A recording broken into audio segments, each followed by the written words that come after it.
another dive today after quarterly sales figures showed yet another disappointing decline in domestic spending. There hasn't been such a tough business environment for almost 2 generations, with markets either collapsing or else completely saturated, heightened by increased competition and with no room for growth across major parts of the world. All right, got it. And yet, Asian markets are thriving and are currently valued at over $1 trillion. By 2020, Asia's global share will be 25%. By 2030, up to 40%. A near 3-fold rise in just 20 Can you get Gupta and Brian on the video conference for me? Gentlemen, the Dow Index fell again today. We're seeing a long-term trend that has serious implications for us all. Well, we're trying to land bigger numbers. And we've taken on massive austerity measures. All the actions taking place in Asia, we've got to be part of this. We need to find somewhere with a good balance between a conducive investment economic climate and a good track record. Along with a transparent policy and political stability. What about Malaysia?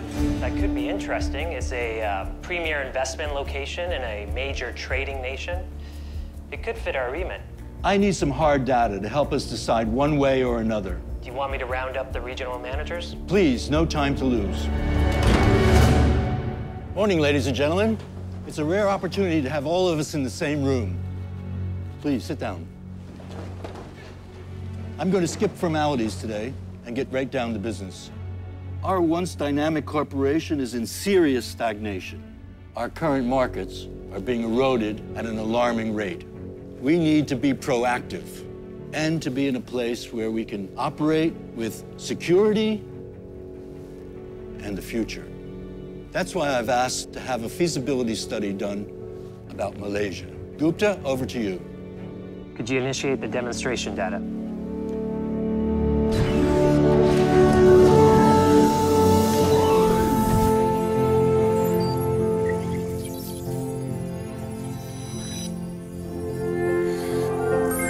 Malaysia. It's right in the heart of Southeast Asia.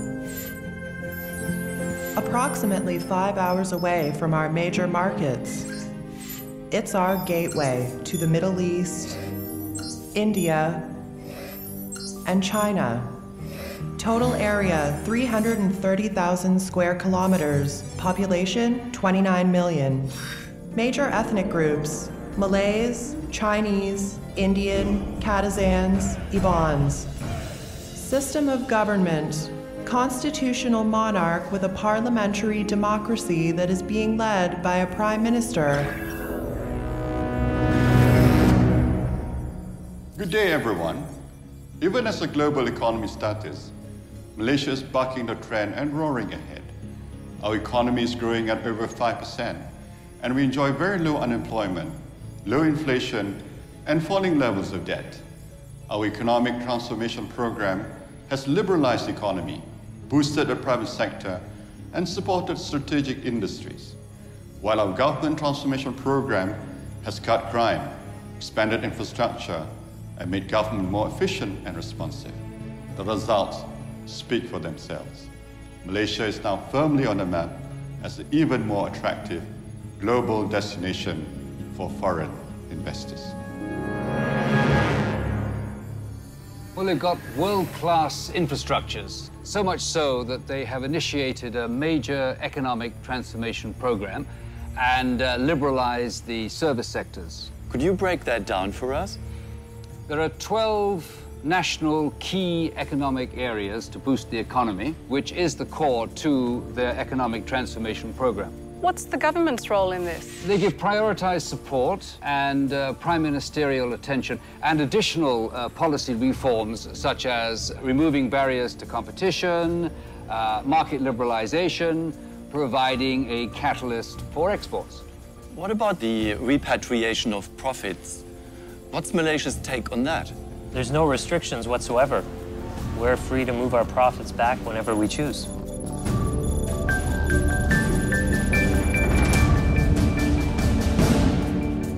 And what about foreign ownership and placing our people in key positions? Well, according to the information that we have, 100% foreign equity is allowed in the manufacturing sector and also in private investments, and we can just place our people in there to run it. They've set the right conditions for investors, and as additional reassurance, Malaysia signed binding investment guarantee agreements with more than 70 countries. What about the IP protection? Very secure. Malaysia is a member of the World Intellectual Property Organization. That's a major achievement. But how easy is it for multinationals to develop their own human resources? The country places great emphasis on education, producing a workforce that's skilled and multilingual. There are over 900,000 students in higher education, and Malaysia promotes itself as an education center of excellence. What do you have on their infrastructure? Infrastructure is one of the best in the world. The backbone and galvanizing force behind Malaysia's growing economy is supported with 7 major shipping ports and 6 international airports, all integrated by reliable rail and highways. And telecommunications? What level are they at? Well, telecommunications has had a massive impact on all our business, and Malaysia isn't new to it. With 2 satellites already up, they have the latest digital, high-grade fiber optic technology, giving it complete freedom and accessibility globally. And how is the lifestyle in Malaysia? Oh, you'll be spoiled for choice. They have everything from top recreational facilities to lush tropical rainforests, diving sites, championship golf courses, to theme parks, and to long sandy beaches. The list goes on. They have high-end boutiques to luxury goods for shopping enthusiasts with world-class hotels. And as for the food, it's a major Asian gastro destination. And you know, speaking about dining, you won't have to worry about halal food because it's readily available from restaurants to supermarket chains. Gupta, you mentioned something about their impressive design heritage. Yes, well, Malaysian architects have designed and built visually arresting homes and rarely surpass commercial properties. I hear the MROs are expanding rapidly. Very much so.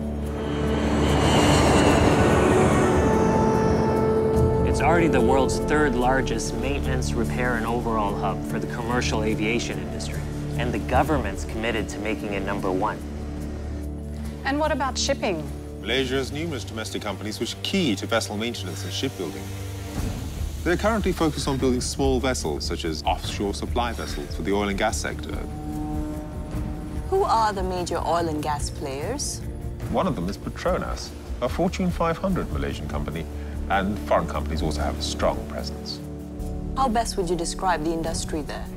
Their local oil and gas companies play a vital role as they're designing, building, fabricating rigs, along with laying deep-water pipelines in various oil-producing markets.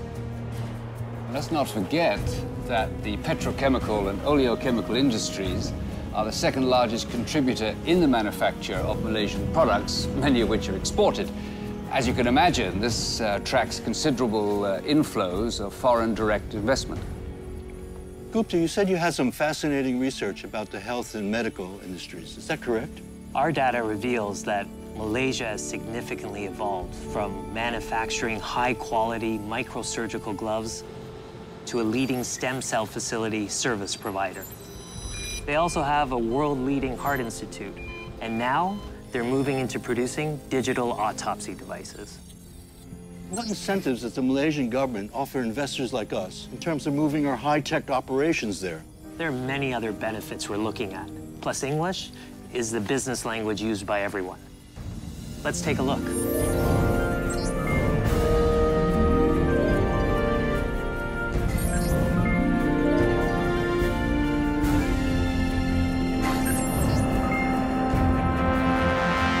The potential of their infrastructure is clearly aimed at world markets. Now that's progressive thinking. Who do we contact? The MIDA offices are located throughout the world. They're happy to assist. This is published by MIDA. It provides essential information about the cost of doing business in Malaysia. It has everything you need. This is the web address. You can download the book directly from the site. I'm particularly drawn to the government's pro-business policies. I want to thank everyone for this excellent presentation. Let's start thinking cutting-edge business dynamics and not get left behind in the competition.